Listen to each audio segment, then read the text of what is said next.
고린도후서 8장 6절부터 15절까지의 말씀입니다. 제가 읽도록 하겠습니다. 그러므로 우리가 디도를 권하여 그가 이미 너희 가운데서 시작하였은즉 이 은혜를 그대로 성취하게 하라 하였노라. 오직 너희는 믿음과 말과 지식과 모든 간절함과 우리를 사랑하는 이 모든 일에 풍성한 것 같이 이 은혜에도 풍성하게 할지니라. 내가 명령으로 하는 말이 아니요 오직 다른 이들의 간절함을 가지고 너희의 사랑의 진실함을 증명하고자 함이로라. 우리 주 예수 그리스도의 은혜를 너희가 알거니와 부유하신 이로써 너희를 위하여 가난하게 되심은 그의 가난함으로 말미암아 너희를 부유하게 하려 하심이라. 이 일에 관하여 나의 뜻을 알리노니 이 일은 너희에게 유익함이라.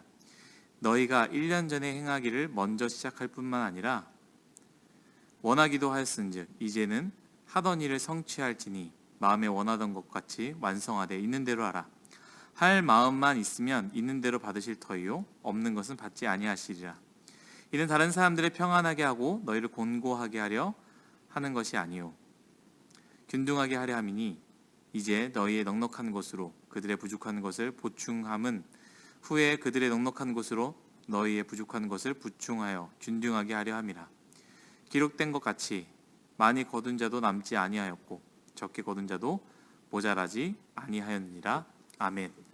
네, 오늘 말씀은 어제 장준 선생님과 함께 나눴던 말씀에 이어서 제가 여러분들과 함께 큐티를 나누고자 합니다.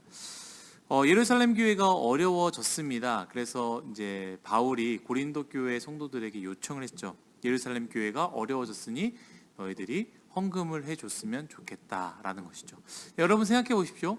교회가 어려워졌다라고 생각했을 때 우리가 생각하는 것, 예를 들자면 우리 새노래명성교회가 어려워졌어, 아니면은 뭐 동부강성교회가 어려워졌어라고 생각한다면 거기에 있는 사람들 생각하는 것이 아니라 교회의 건물에 대해서 어려워졌을 것이다, 교회 운영이 어려워졌을 것이다라고만 생각을 하지 사람과 별개로 생각을 합니다. 하지만 바울이 말하는 오늘 말씀은 고린도 교회, 아니 예루살렘 교회가 어려워졌다라는 것, 예루살렘 교회를 이루는 성도들이 어려워졌다라고 보면은 더 좋을 것 같습니다.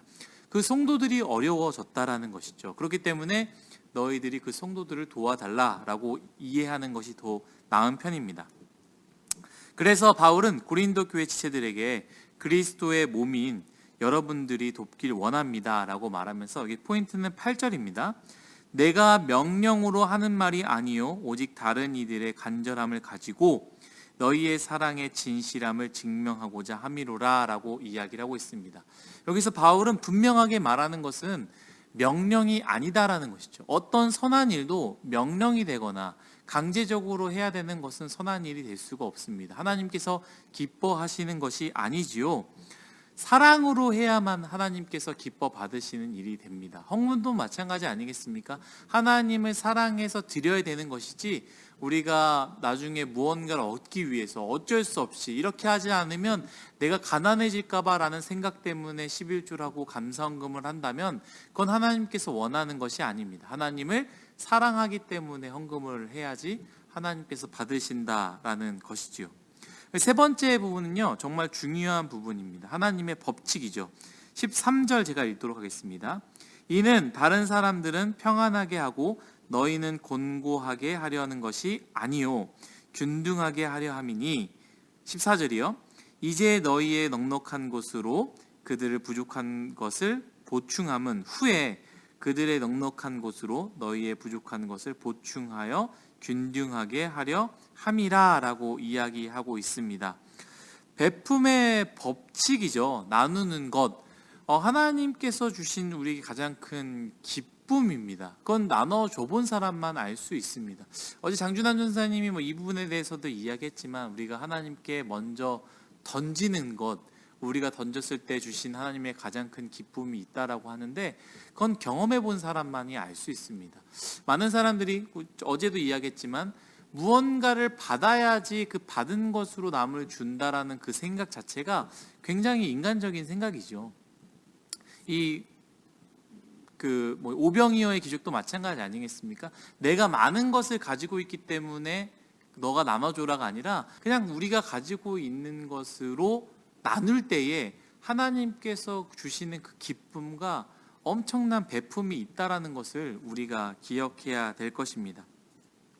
하나님은 여러분들이 열심히 일해서 부자가 되는 것 기뻐하실까요? 기뻐하지 않으실까요? 여러분들이 엄청난 부자가 돼서 좋은 차를 타고 다니는 것 하나님께서 기뻐하실까요? 기뻐하지 않으실까요? 여러분들이 정말로 사업을 했는데 너무 잘 됐어. 그래서 많은 것들, 좋은 집을 사는 것 하나님 기뻐하실까요? 기뻐하지 않으실까요?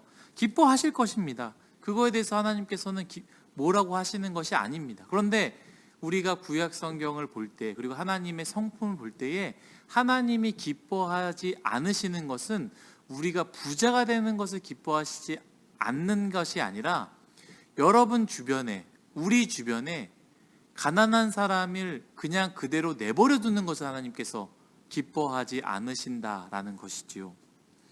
사랑하는 새노래 성도 여러분, 우리 청년대학부 여러분, 여러분들이 가지고 있는 것 무엇입니까? 여러분들 주변에 있는 사람들, 혹시 어려운 사람도 있습니까? 여러분들이 나누어 주시기를 간절히 소망합니다. 율법적으로 이렇게 하나님이 기뻐하시겠지 해서 억지로가 아니라 여러분들이 가지고 있는 그 사랑으로 여러분 주변에 있는 사람들을 나누기를 간절히 소망합니다. 여러분 주변에 없을까요?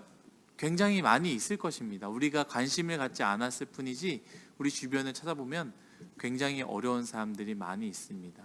그 사람들에게 여러분들이 가지고 있는 것을 나누시기를 간절히 소망합니다. 왜냐하면 그 사람 또한 하나님께서 정말로 사랑하시는 하나님의 사람이기 때문입니다.